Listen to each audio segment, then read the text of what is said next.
Whenever you're ready. Brilliant. Welcome everyone. This is the panel discussion on equality and diversity. We're going to be looking more broadly at diversity in science and then looking more specifically at gender inequality. So I am hosting today. My name is Jack Fleet.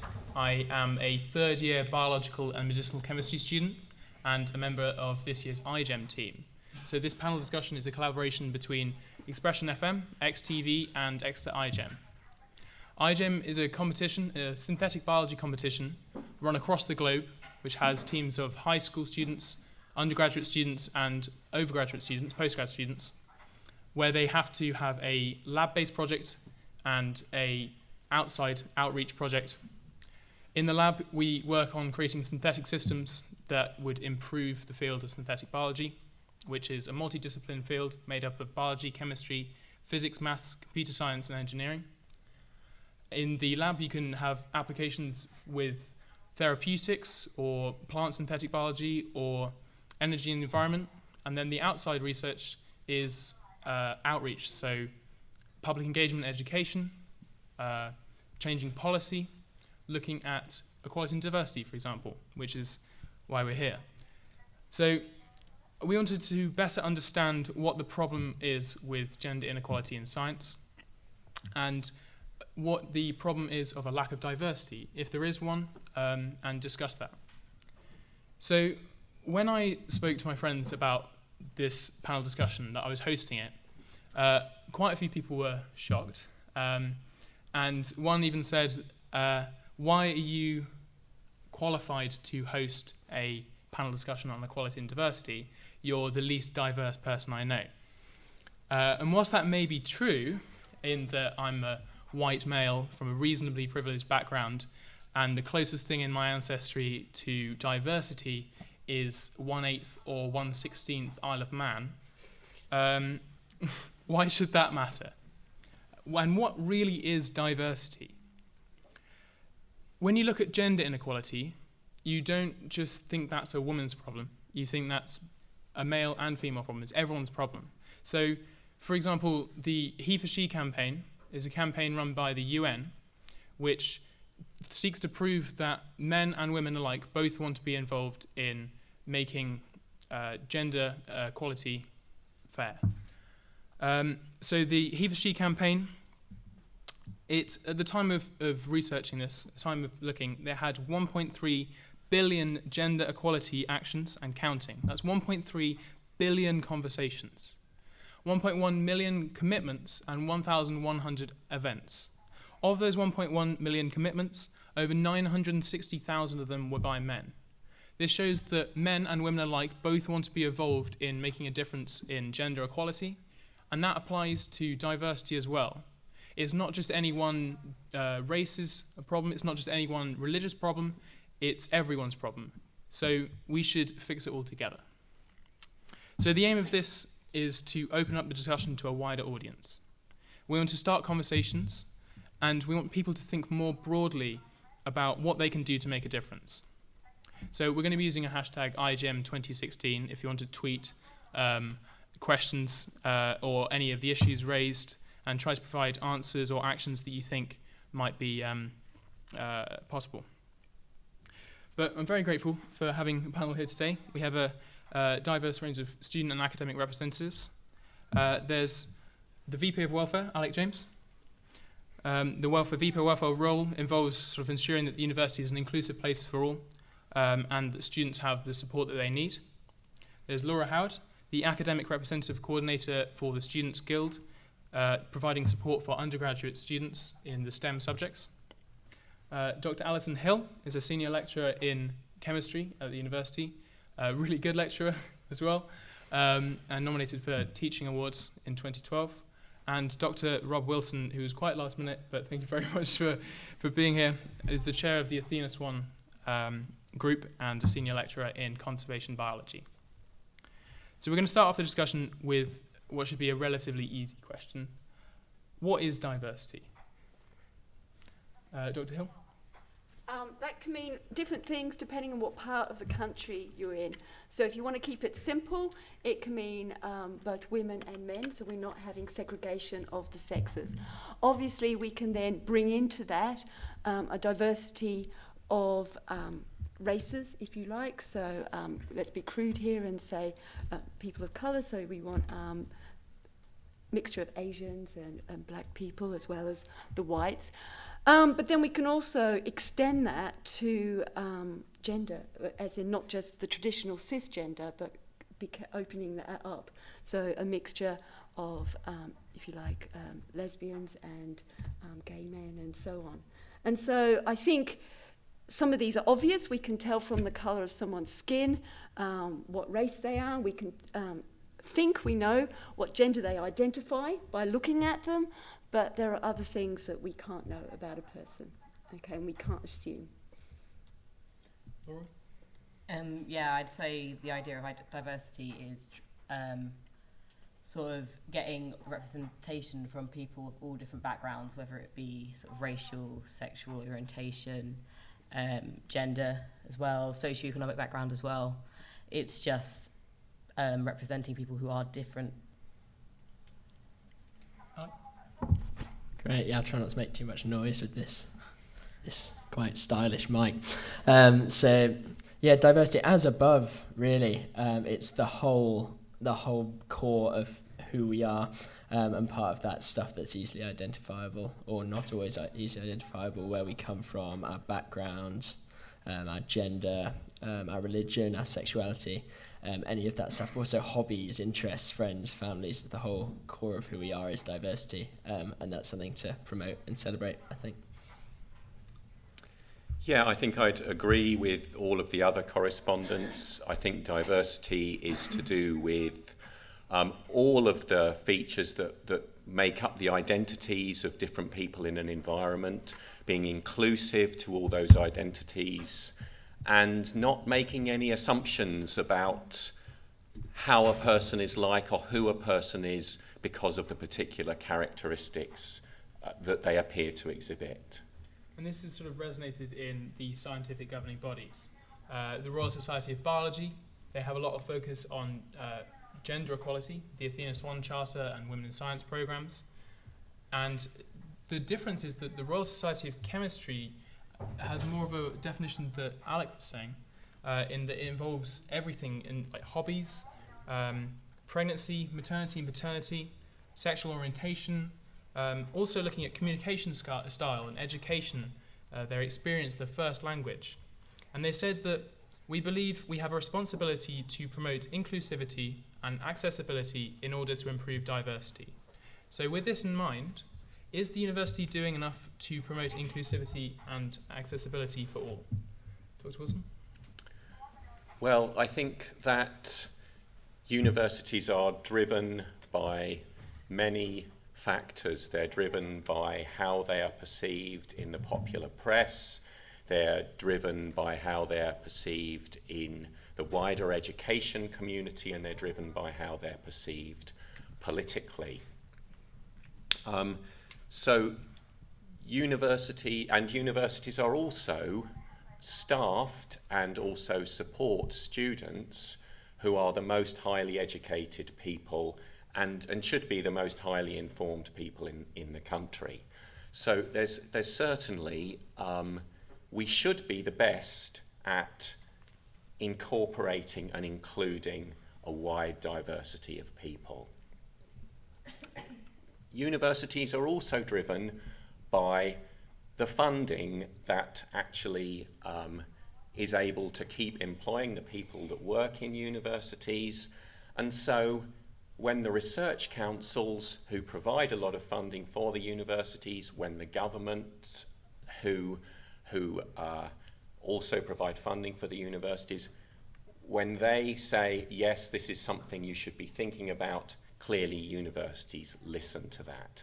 And so one of the big drivers behind Athena Swan becoming more important in universities was the fact that Dame Sally Davis, who is the chair of a research council, said in the future, if universities don't do more to make sure that there's equal representation of women in the scientific community, then there are going to be implications for funding in the future. So really, I think that the universities are responding both to the opinions of the students and the staff in those bodies, but also to the top-down drivers of the actions of the university from above.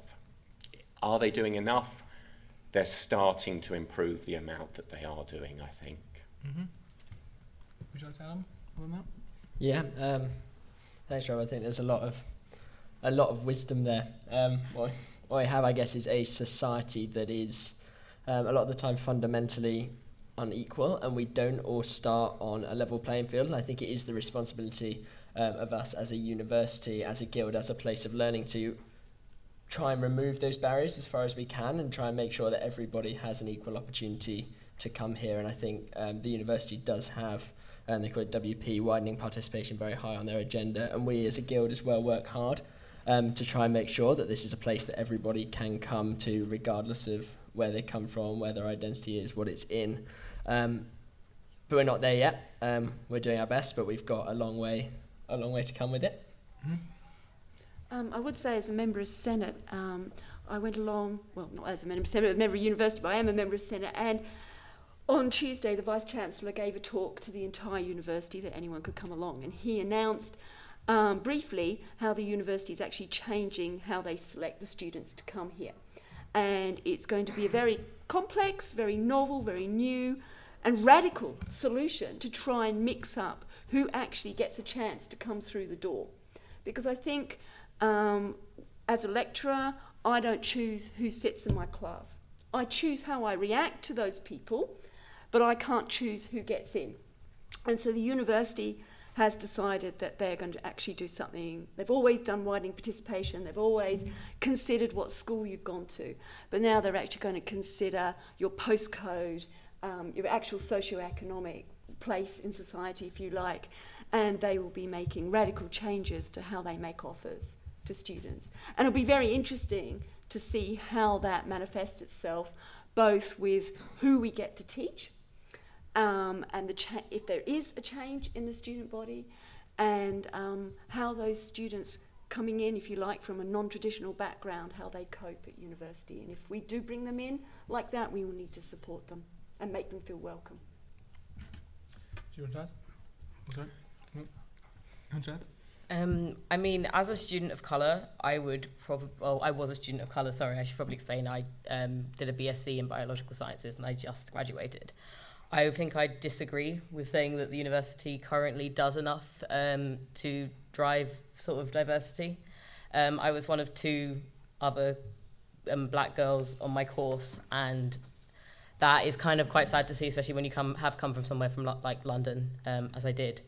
It's quite a shock, really. But as you know, you've all reiterated, saying that they are improving that and they are doing things. They're trying to change the widening participation programs to improve it, and I would hope that it does, happen. It does get improved. But obviously, from the Guild's standpoint, we do a lot to try and make sure that the students who are currently here, to give them a helping hand in making sure that they don't feel isolated, which I think many students of colour, as I can speak from that background, do at Exeter.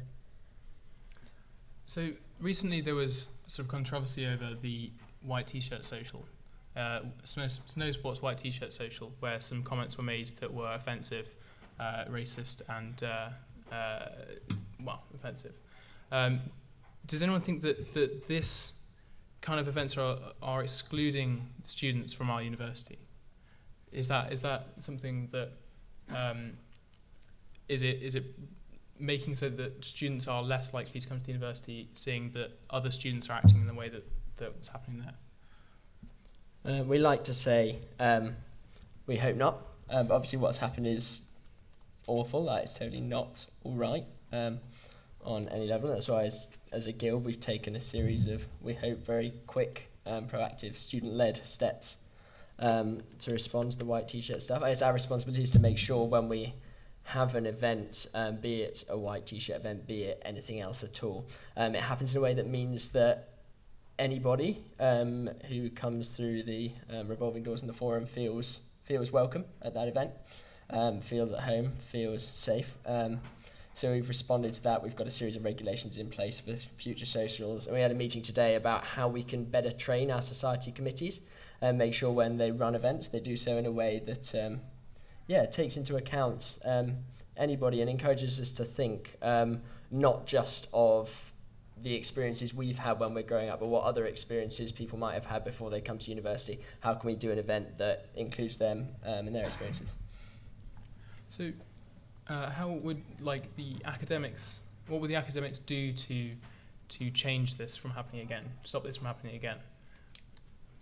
Well, something that we've introduced this year is that every new student who arrives at the university as part of one of their induction lectures is given a section of that induction lecture talking about equality and diversity and inclusivity, about the fact that this is more than simply fulfilling your legal obligations. It's also thinking about the possible implications, really, of everything you say when you're at the university, when you're in your classes, or when you're socialising outside the university with other members of the university community and of the wider community here at Exeter. And we want to make sure that our students, when they arrive, they're already thinking about all of the different backgrounds of that people come from who are joining them here to undertake their studies and to be part of the community here. Anyone else like to add? Do you think that university level is too late to promote diversity, Dr. Hill? It's never too late. It's probably not the place to start, I would say. I would really, really hope that it started way, way, way before that. But that's no excuse. At the university, we have to reiterate to everybody that everyone is welcome, no matter what their background is. And we have to be very serious about it. And I'm delighted that when absolutely appalling events happen, that the Guild steps in straight away and sorts it out. And I think that's fantastic. And I hope the university, not just the student body, but the actual university body, the disciplinary action, takes that seriously as well and doesn't brush it under the carpet. So I don't think it's too late. It's never too late, but it should start right from the beginning. What sort of actions do you think they should take from the beginning? You can't control what happens at home, and you can just hope, but I would hope that in preschools, for example, it starts right from there. And certainly the preschool education that my children had, all around were posters showing we come from a Devon village, so the ethnic diversity were my children being half Australian, so it was all white children, but they were all taught in several languages how to say please and thank you. We had international days, we had Diwali days, we had events like that, and just around the pictures that they saw and the books that were chosen for the children had a diverse range of people being presented to them. Would anyone like to add? Or okay. So looking more at gender equality, the statistics provided by Athena Swan showed that at undergraduate level, there's a roughly 50% equal sort of male to female ratio at undergraduate level, but at professor level, it's 18% of professors are women and 82% are men.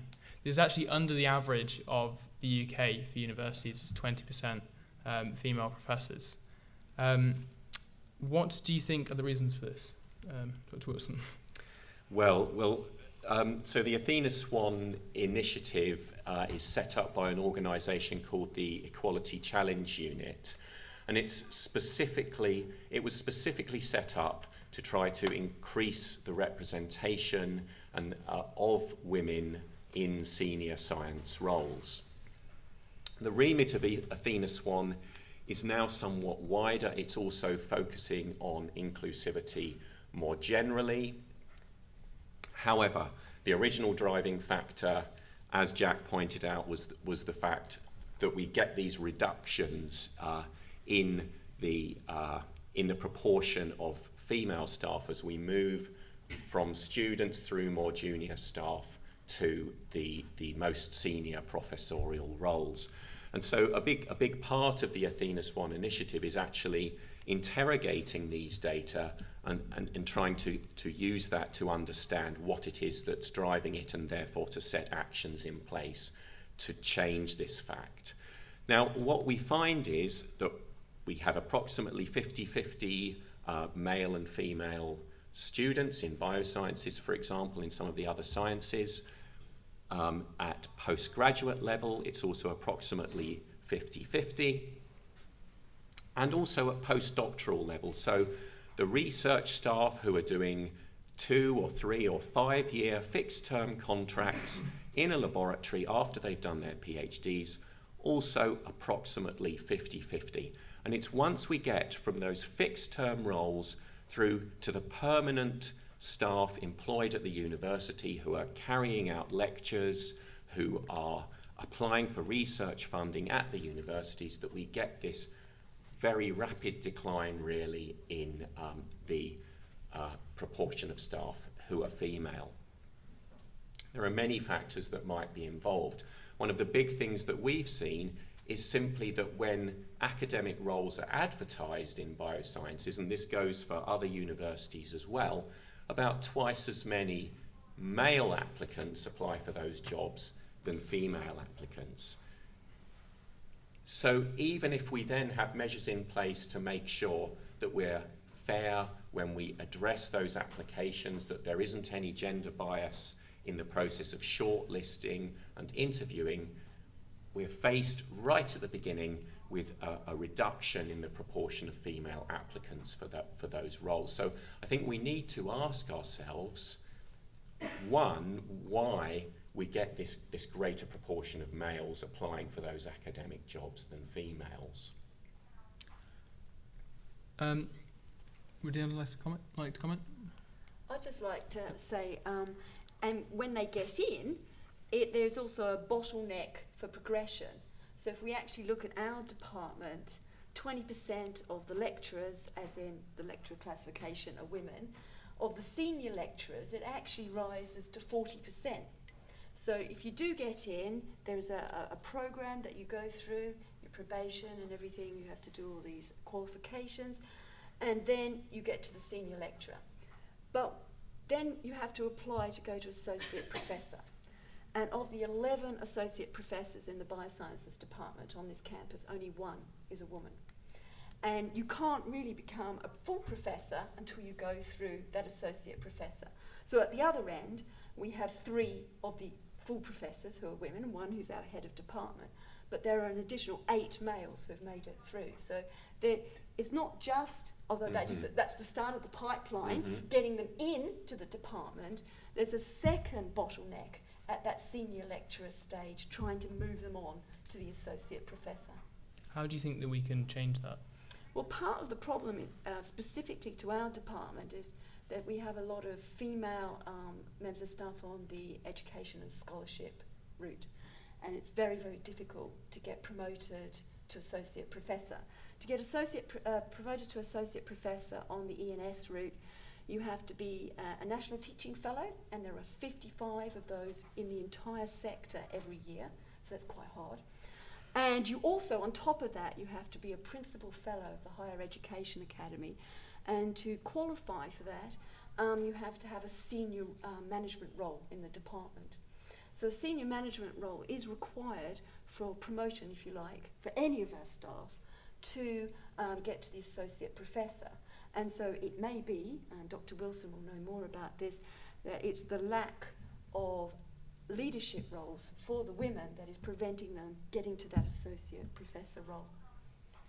Do you think that at student level there should be more leadership roles then to promote women into to sort of take these sort of positions? Yeah, that's it's a really good question. And obviously, as something I've found out since I started the job, as a man, this isn't something I'm always qualified to talk about.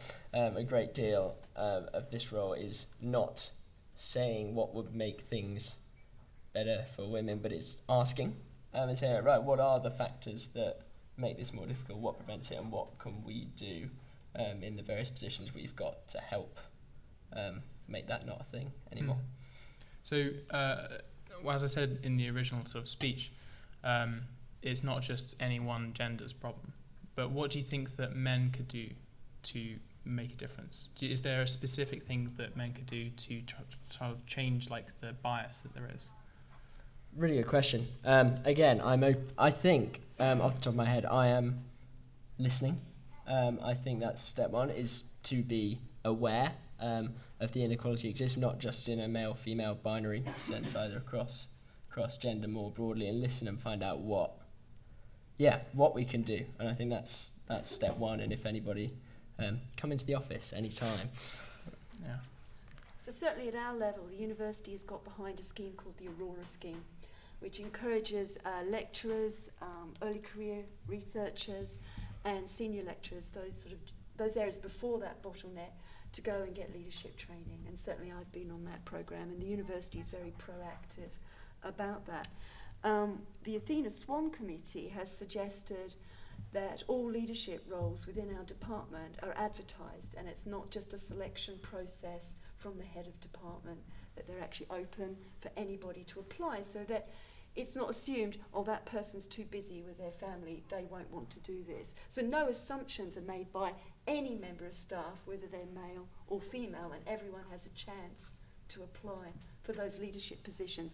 And another recommendation that the committee came up with is that you don't just have one leadership role, you create a deputy leadership role. And I know that other university departments that have done that have then gone on to win a gold Athena Swan award, because it creates more opportunities within that department for people to show leadership. So the Aurora Scheme, it also looks at sort of giving people more confidence in speaking in presentations. Is there sort of, you've got to be careful about trying to give people more confidence and then not sort of sounding like you're trying to fix them in some way. So are schemes like this trying to sort of fix women into being more confident or being sort of more manly? That's a very interesting question, and we covered that in there's 5 one-day sessions, and one of them is on values. And it was very much, no, you don't have to behave like a man.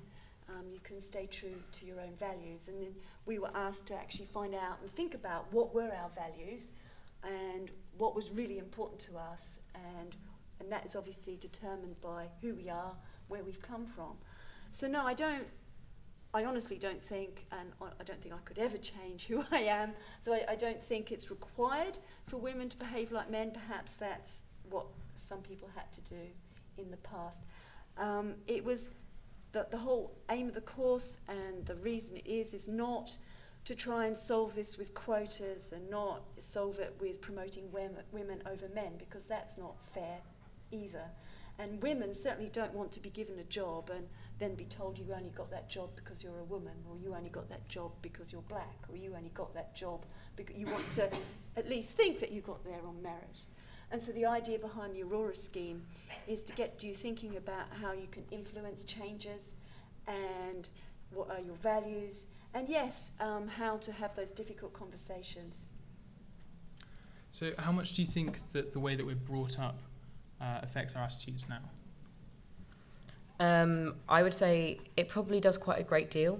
I think if certain people are brought up from certain backgrounds, they may not necessarily be aware of things, and I think it's people's jobs to make themselves aware of things. I think people who come from backgrounds where they may be more middle class, or they're white, or they're cisgendered and stuff like that, I think it's important that these people do make an active effort to learn about different forms of diversity and culture, and the way that, some things will affect different people, like some things which would never affect a person who was a white man could very, very greatly affect someone who was, even an Asian man, Asian woman.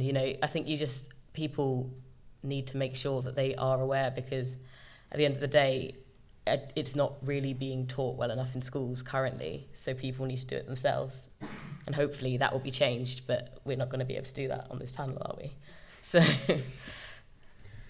I mean, I could sort of respond to your question then, and also to the earlier question about the Aurora programs providing leadership training for women, I think that any idea that we have in society that you need to exhibit certain sort of male characteristics to be a successful leader are misguided, and they might be the kind of ideas that we have from the moment that we start being brought up. That we see on the news most of the people in positions of authority are middle-aged white males.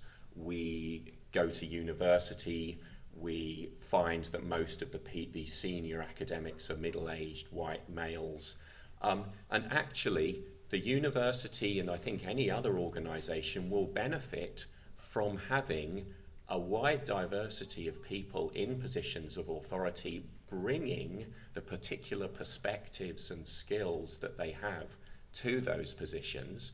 And just from the point of view of science, research has been carried out that shows that in multi-authored scientific articles that have got a gender balance amongst the authors end up achieving more citations, so they get referred to more in the scientific literature than articles that have a more specifically male set of authors on those articles. So having a more diverse workplace, a more diverse community of people carrying out the leadership will really benefit organisations like the universities. So going back to one of the things we mentioned earlier with the statistics, what sort of role do you think that mentors or role models can have on improving gender equality? I think that the path that we imagine mapped out for ourselves in life depends very much on the people that we see as our role models. If we have some very inspiring teachers at school, inspiring lecturers at university, and so the kind of jobs that we think that we might want to do in the future, they might be influenced by the kind of people that we see doing the jobs that we're actually exposed to as we grow up. And so I think it's really important at the universities that we do have a large number of diverse role models, so that when female students come into the universities, when students from different ethnic minorities of different gender types come into the university, then they can see that there are people like them who are doing this kind of job, and that opens up that kind of the perspective that they can do that kind of job well too. What do you think sort of student role models should be? So as a student ambassador, you're a role model to not just students here, but also prospective students. Do you think that students should have more of a role to be a mentor to people so that they can promote diversity? Yeah, I think that's it's a concept. I was a student ambassador for 3 years before I started working for the Guild. I loved it as a job. It's uni has been a great time for me. I know it's a tremendous job because you get to say to people who hadn't necessarily considered higher education, they say, no, this is an option for you. These are things that are often perceived as barriers. I'd love to hear more about why you perceive them as barriers, and here's what we can do to help take those away. So I thought, from that perspective, being able to say, yeah, I've been to university, this is how it works, this is how you kind of live through it. So I think I guess you call that kind of a role model role. I worked for a company called Realising Opportunities, and you did that. You kind of mentored people through their A-levels, and their first generation, so their families hadn't been to university before, and that was a really cool thing to be able to do. So both role models, but also as peers at university, we do have a responsibility to one another to find out how all of our university experiences are going when things are difficult for each other, finding out why that is and how we can, as friends and as peers, help each other. Laura, do you think as you coordinate with the SSLC, so do you think that they should have more of a role in promoting diversity through the SSLC? Because obviously you support students, their welfare, their accessibility. Do you think more can be done on that front? Well, if we look at, we have elected college officers, so there's a representative for every college, and that we have 8 of those, and only 1 is identifying male.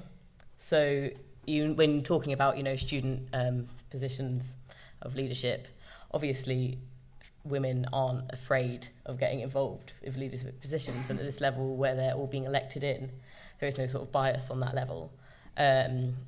Involving diversity generally, 2 of the 8 college officers are international students as well, both of whom are of colour.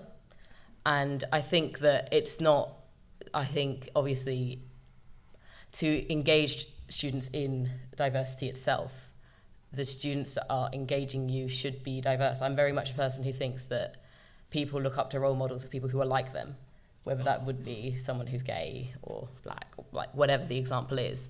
So I think it's great that we have such a diverse group of college officers who are, the forefront of the SSLC. And then breaking it down, I think 70% of our subject chairs are female. Mm-hmm. I couldn't give you the racial statistics on that because I don't really know. But and then the SSLC in general, I'm pretty sure it's quite female heavy as well. But then promoting diversity itself, I know the CLES, Life and Environmental Biosciences, is the one we're talking about in particular here, have an equality and diversity role within their SSLC, and a few of the others have similar things. So I think that the students are working very hard to work towards improving that. But then again, at the end of the day, there's only so much that students can do in that. Dr. Wilson, could you highlight how the university, like academics, are sort of reflecting the sort of aspects that Laura mentioned, where they have different roles, different positions which are of diversity? You work with the Athena Swan group, you're the chair of the Athena Swan group. How does that promote diversity? Right, so I should clarify, I'm just the chair of the Athena Swan group in biosciences. So each of the science departments at the university will have their own Athena Swan group. These Athena Swan groups have now almost all been renamed, so we are now renamed as the Biosciences Equality, Diversity and Inclusivity Committee. So we have, within that, we have an Equality and Diversity Officer. We have a member who sits on the University Gender Equality Committee, and I also meet with, from our committee in biosciences, I meet with the other representatives from the other departments in college and in the College of Life and Environmental Sciences, and then there's someone from that committee who also sits on the new Race Equality Committee. So there's been a bit of a restructuring of some of these bodies over the last month or so. So, I mean, one thing which was really very impactful to me the first time I became a member of the Athena Swan Committee in Biosciences, I'd been used to going to academic staff meetings in the various science departments I've worked in where 70 or 80% of the people present were male. And I walked into the Athena Swan Committee, and I think there were 2 males and 10 females present. So most of the committees that I sit on are 80% female. And I think that's brilliant, and I'm really used to the way that discussions work on those committees. And then when I sit in a larger academic staff meeting with 50 people, of whom 40 to 45 are male and some very senior academics, I find that the whole way that the meeting is organised is very different. I don't know if that's because so many people there are male or just because quite a lot of people there are in very senior roles. So I think just we need to sort of try and change the system from within by just improving good practice, making sure that people get a chance to speak when they want to, making sure that all views are represented, at which point I'll let some other people say something. I'd just say I'm a member of Taught Faculty Board, and this is the board where everything about the student experience is dealt with. So all the rules about mitigation, exams, very dry but very important committee. Now this is chaired by Wendy Robinson, Professor Wendy Robinson, who's the academic dean for students. And it's just wonderful to see a woman in that senior and important role. She does a brilliant job. And like you said, this is a committee, lots of people there, and everyone gets a chance to speak, and then she summarises it and wraps it up. Everyone is treated respectfully, and I think she does a brilliant job. And I'd also say at the University of Exeter, our provost, Janice Kay, is a woman. Our head of human resources, Jackie Marshall, is a woman. And these are all strong people who have a big commitment to equality and diversity and inclusivity. At CLES, 2 of the 4 departments are headed by women, so our department and sports and health sciences. And our college manager is Linda Pica, who I have a lot of time for and a lot of respect. So I think at that level, we are making sure that there is a balance, and that there are some very impressive women who are doing a really good job. That doesn't mean that there's not a lot to do, but I'm just saying that since being here, since 2001, there's been a lot of change. And for part of our project, we've interviewed academics at this university who are concerned with changing inequality, gender inequality. And we've spoken to a few who've said that the problem is that the reason why there are fewer academics, professors that are women, is because they go away on maternity leave. So do you think that academics are using maternity leave as an excuse for the reason why there are fewer sort of senior level women? I don't think it's just that. So we've already identified in our department there's a problem at the senior lecturer level. Now, maternity leave is always going to impact no matter when you have it. It's always going to be an issue. You've got to have some time off. But equally, any person could get sick and have a long-term health problem and have to take time out. What I think is almost equal, perhaps even more of a problem, is the lack of mobility. So here we are in a beautiful part of the country in the southwest, but there's not an awful lot of higher education institutions that are easily commutable. So we've got Plymouth, we've got Bristol, we've got Bath, but for where I live on the Jurassic Coast, this is the only university within an hour radius. If you want to get promoted, quite often you have to apply at another university and be prepared to move your lab, your whole family, and move to a new place. Now, that's okay. Some people are fine with that, but I think disproportionately for women, it's harder for them to uproot their entire family and to move. And so compared to London, when I was at King's College London, there was a lot more female academic staff. There was a lot more choice of higher education institutions, so you could move to get that promotion, but you didn't have to move your house or your children out of school. So I think it's not just maternity leave. I think it's also mobility. I want to comment? Well, I think it's certainly the case that if you take time out, you can sort of fall behind. And traditionally, men haven't taken the time out as much as women have.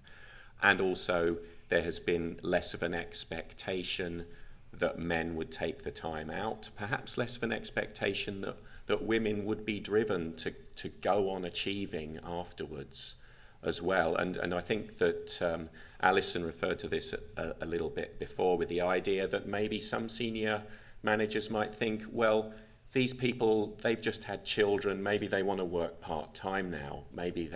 Not that there's anything wrong with working part-time, but there's one thing that we need to be careful about is this sort of benevolent sexism where you think, well, maybe this person wants to spend more time at home with their family, so let's give them some roles that don't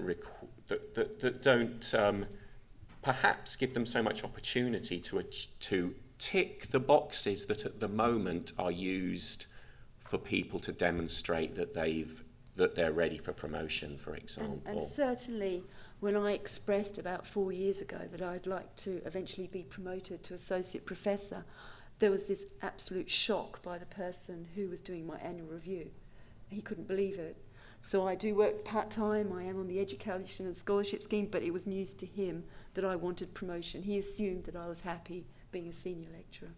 But you certainly can get promoted to associate professor or professor on part-time. We have an excellent female associate professor who's part-time down in Cornwall, Dr. Annette Broderick. Yeah.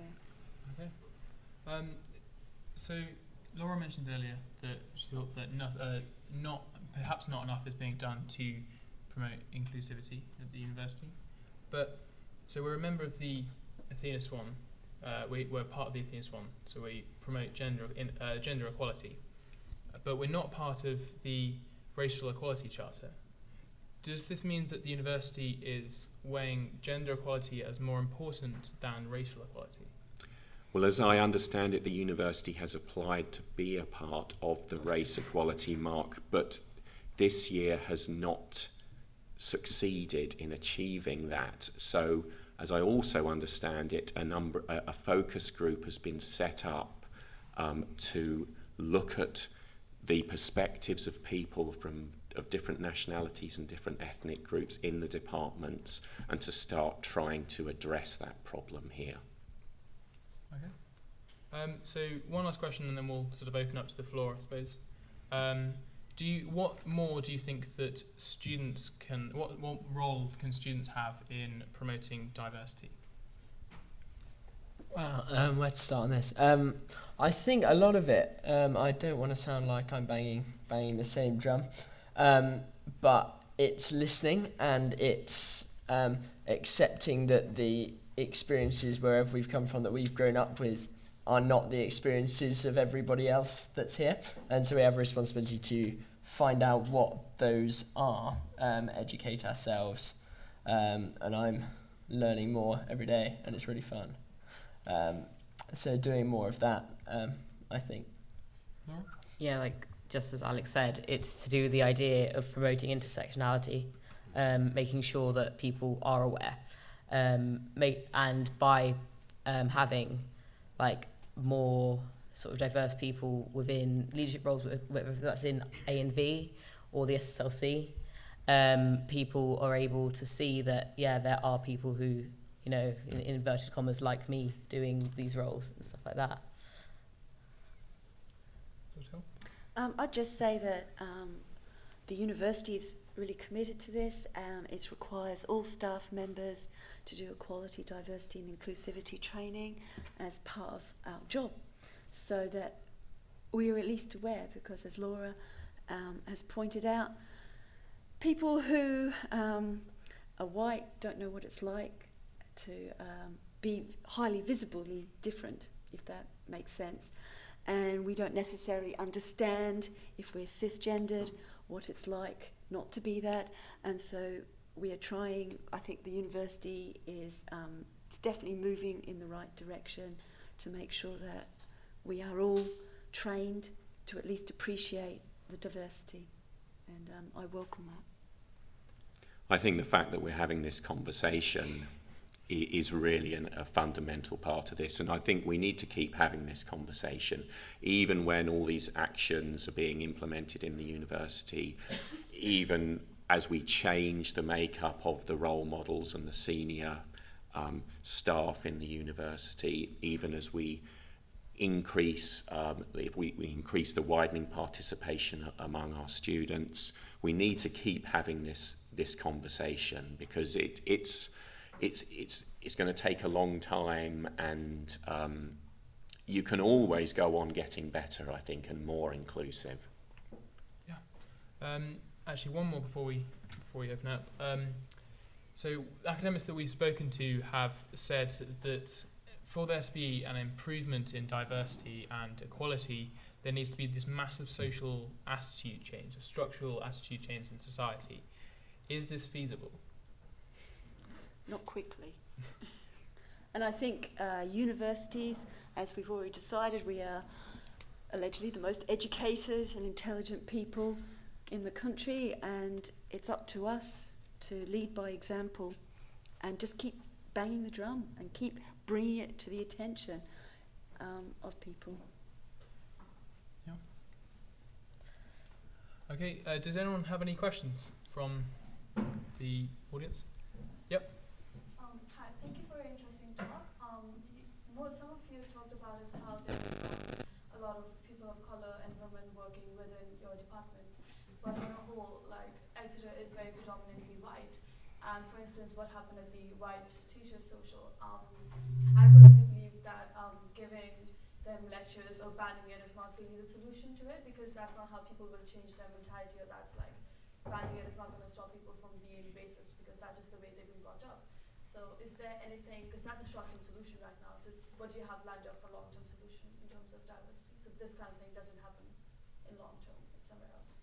No, really good question, and I think it's a good one to ask. Sorry, should have gone through you. Can I come in on this? Yeah, Great. go for it.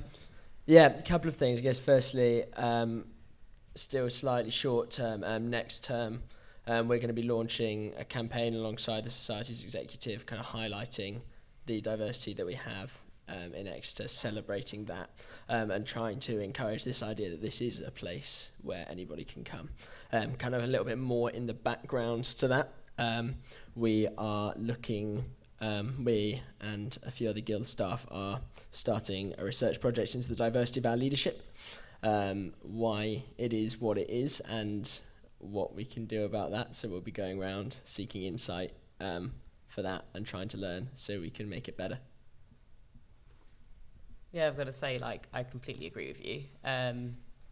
Obviously, such things happening and such issues are very hard to it's very hard to change the way that someone thinks if they very unfortunately think like that, especially when they're 18 and mostly by that age, you know, people are sort of set in their ways. But we can just do as much as we can to try and educate people and inform people. And, you know, as Alex says, they're planning this really great campaign next term to try and make sure to highlight, you know, microaggressions and stuff like that. And I think it is just a case of trying to educate people to make sure that they don't make sort of silly mistakes.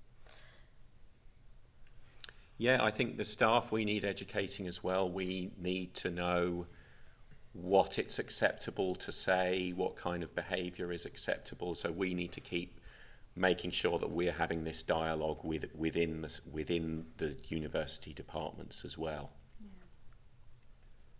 Any more questions? Yep. Hi, I'd like to thank you all for coming today. I really enjoyed this talk.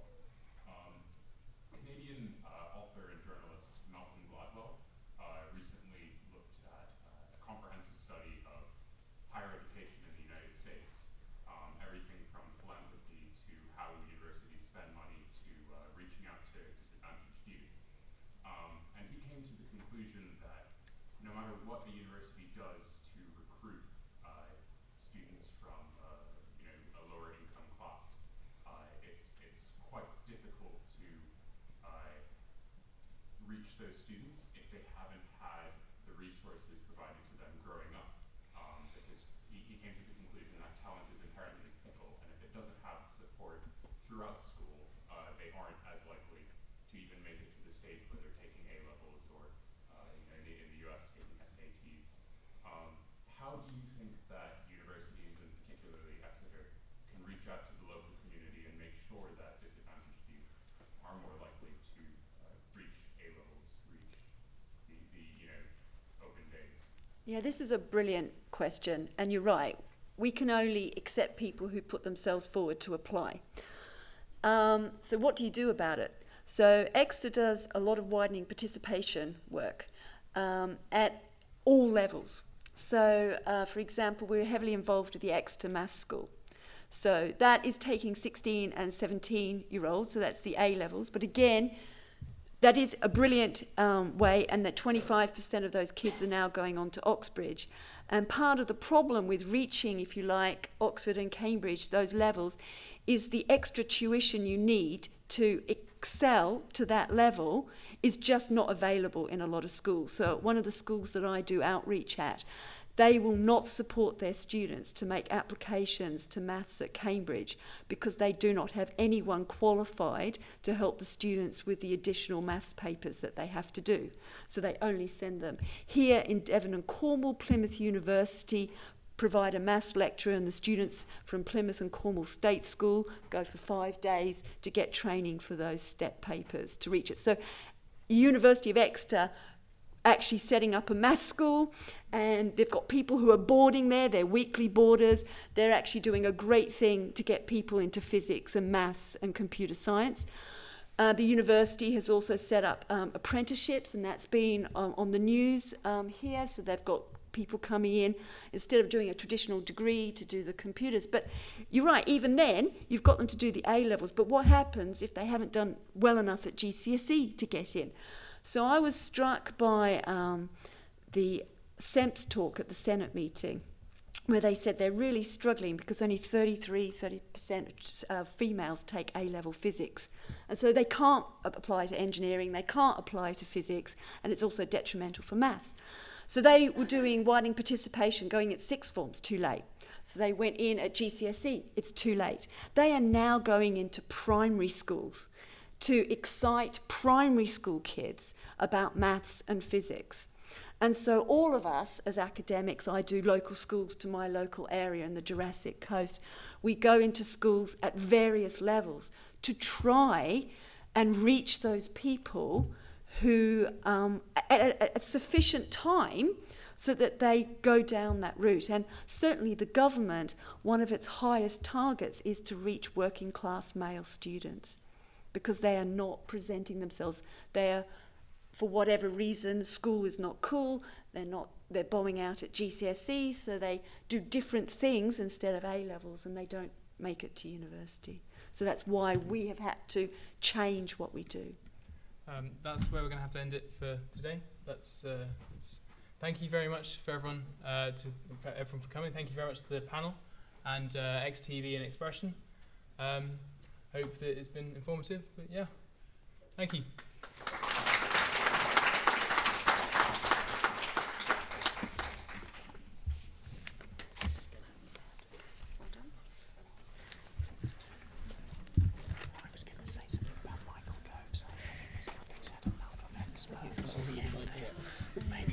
You should mic drop. We didn't mention stand up, mic drop. Good.